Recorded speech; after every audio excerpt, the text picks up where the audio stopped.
Hello साथियों, Neeraj classes 2 में आप सभी का स्वागत है।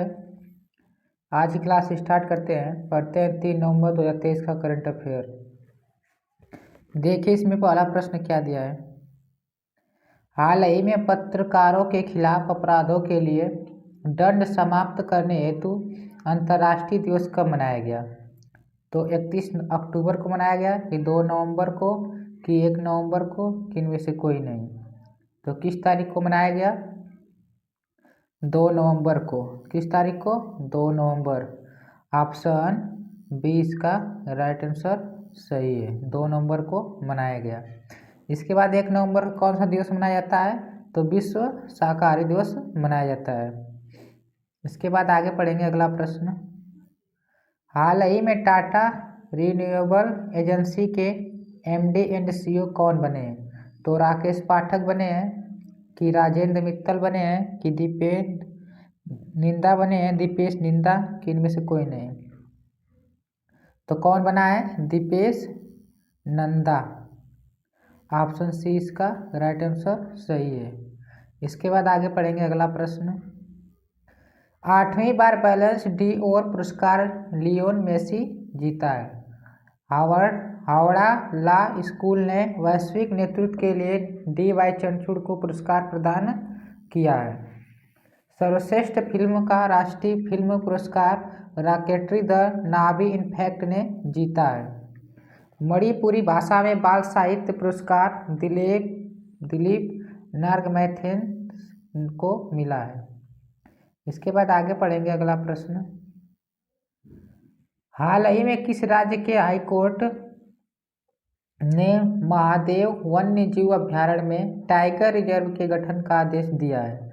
तो राजस्थान की, गोवा की, महाराष्ट्र की, इनमें से कोई नहीं। तो किसका दिया गया है? गोवा को। ऑप्शन बी इसका राइट आंसर सही है। इसके बाद आगे पढ़ेंगे अगला प्रश्न गोवा के बारे में। गोवा के मुख्यमंत्री ने स्वयंपूर्ण ई बाजार लॉन्च किया। भारत का पहला लाइट हाउस उत्सव गोवा में हुआ। गोवा सरकार ने अपनी सरकारी अस्पतालों में आईवीएफ ट्रीटमेंट फ्री किया। गोवा के मुख्यमंत्री ने the biodiversity atlas of my village का अनावरण किया। गोवा दुनिया की सबसे बड़ी राष्ट्रीय पुरुष प्रतियोगिता की मेजबानी करेगी। इसके बाद आगे पढ़ेंगे अगला प्रश्न। हाल ही में वैश्विक आवास मूल्य वृद्धि में कौन शीर्ष पर रहा? तो मुंबई है कि लंदन कि मनीला कि इनमें से कोई नहीं। तो कौन सा है? मनीला। ऑप्शन सी इसका राइट आंसर सही है। इसके बाद आगे पढ़ेंगे अगला प्रश्न। हाल ही में किस स्टेडियम में सचिन की प्रतिमा का अनावरण किया गया है? तो इकाना स्टेडियम में कि वानखेड़े स्टेडियम में कि नरेंद्र मोदी स्टेडियम में कि इनमें से कोई नहीं। तो कहाँ पर? वानखेड़े स्टेडियम, मुंबई में। इसके बाद आगे पढ़ेंगे अगला प्रश्न। गुजरात ने कोनो कार्पस संयंत्र पर प्रतिबंध लगा दिया। राष्ट्रपति द्रौपदी मुर्मू जी ने गुजरात विधानसभा के डिजिटल हाउस का उद्घाटन किया है। गुजरात के काकरापार को परमाणु संयंत्र ने पूरी क्षमता के साथ परिचालन शुरू किया। गुजरात के मुख्यमंत्री ने सिंह सूचना ऐप का अनावरण किया। इसके बाद आगे पढ़ेंगे अगला प्रश्न। हाल ही में किस देश ने 40वां अंटार्कटिक वैज्ञानिक अभ्यास शुरू किया है? तो चीन ने कि रूस की, जापान की, इनमें से कोई नहीं। तो किसने शुरू किया है? चीन ने। ऑप्शन ए इसका राइट आंसर सही है। इसके बाद आगे पढ़ेंगे अगला प्रश्न। हाल ही में किस से 2023 का ब्रिटिश अकादमी पुस्तक पुरस्कार मिला है?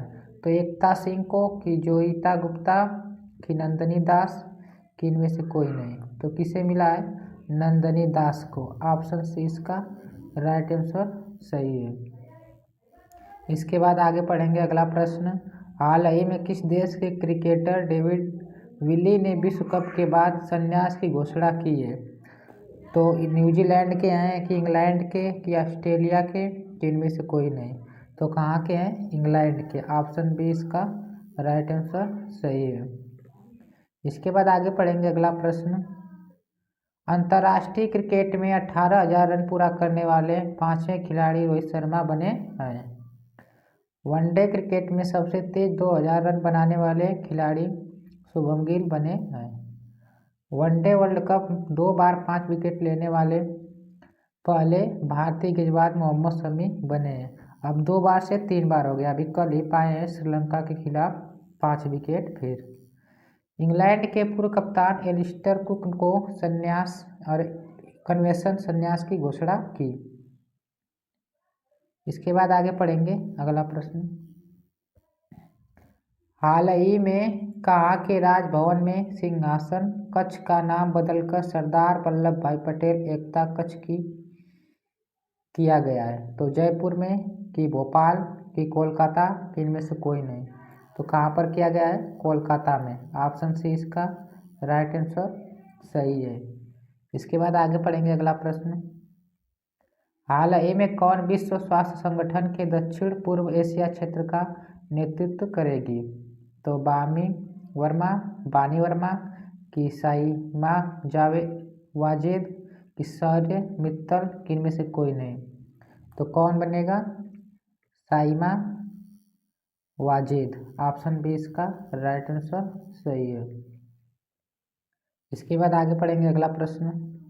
हाल ही में रक्षा मंत्री राजनाथ सिंह ने कहाँ इंडिया मैन्युफैक्चरिंग शो का उद्घाटन किया है? तो लखनऊ में किया है कि कोलकाता में कि बेंगलुरु में कि इनमें से कोई नहीं? तो कहाँ पर किया है? बेंगलुरु में। ऑप्शन सी इसका राइट आंसर सही है। इसके बाद आगे पढ़ेंगे अगला प्रश्न। हाल ही में किस राज्य में भारत का पहला वाइल्ड फार्म बनाया गया? तो असम कि जम्मू कश्मीर कि उड़ीसा कि इनमें से कोई नहीं? तो कहाँ पर ये बनाया गया? जम्मू कश्मीर। ऑप्शन बी इसका राइट आंसर सही है। इसके बाद आगे पढ़ेंगे अगला प्रश्न। न्यू लिटरेचर फेस्टिवल 2023 का आयोजन बेंगलुरु में होगा। भारत के पहले भूमिगत ट्रांसफार्मर का उद्घाटन बेंगलुरु में किया गया। कर्नाटक सरकार ने गृह लक्ष्मी योजना शुरू की है। कर्नाटक सरकार पुरानी 2020 की जो शिक्षा है उसको खत्म करके नई शिक्षा बनाएगी। कर्नाटक सरकार ने कुशीना माने स्थापित करने की योजना की घोषणा की है। इसके बाद आगे पढ़ेंगे अगला प्रश्न। हाल ही में श्रीलंका के त्रिकालमाली ने माली में भारतीय टेस्ट बैंक की शाखा का उद्घाटन किसने किया है? तो एस जयशंकर प्रसाद ने किया है कि शक्तिकांत दास की निर्मला सीतारमण ने किया है कि इनमें से कोई नहीं? तो किसने किया है? निर्मला सीतारमण ने किया है। तो ऑप्शन सी इसका राइट आंसर सही है। इसके बाद आगे पढ़ेंगे अगला प्रश्न। हाल ही में एशियन शूटिंग चैंपियनशिप में ऐश्वर्या प्रताप सिंह तोमर ने कौन सा पदक जीता है? तो रजत पदक कि स्वर्ण पदक कि कांस्य पदक कि इनमें से कोई नहीं? तो कौन सा जीता है? स्वर्ण पदक। ऑप्शन बी इसका राइट आंसर सही है। इसके बाद आगे पढ़ेंगे अगला प्रश्न। फीफा पुरुष विश्व कप 2034 की मेजबानी कौन करेगा? तो फ्रांस करेगा कि जर्मनी कि सऊदी अरब कि इनमें से कोई नहीं? तो कौन करने वाला है? सऊदी अरब। ऑप्शन सी इसका राइट आंसर सही है। 2034 का मेजबानी सऊदी अरब करेगा। इसके बाद आगे देखते हैं। आगे क्वेश्चन है कि हाल ही में संपन्न एशियाई गेम 2023 में कौन शीर्ष पर आया है? तो इसको आप लोग कमेंट करके आंसर जरूर बताइएगा इसका कि कौन किया था, कि जापान किया था कि ईरान कि चीन कि इनमें से कोई नहीं? तो किसने किया था ये आप लोग बताइएगा कमेंट करके। और 15 क्वेश्चन कंप्लीट होते हैं। मिलते हैं अगले वीडियो में। जो पहली बार इस चैनल के माध्यम से देख रहा है चैनल को सब्सक्राइब लाइक शेयर जरूर कीजिए। इसके बाद मिलते हैं अगले वीडियो में, तब तक के लिए धन्यवाद।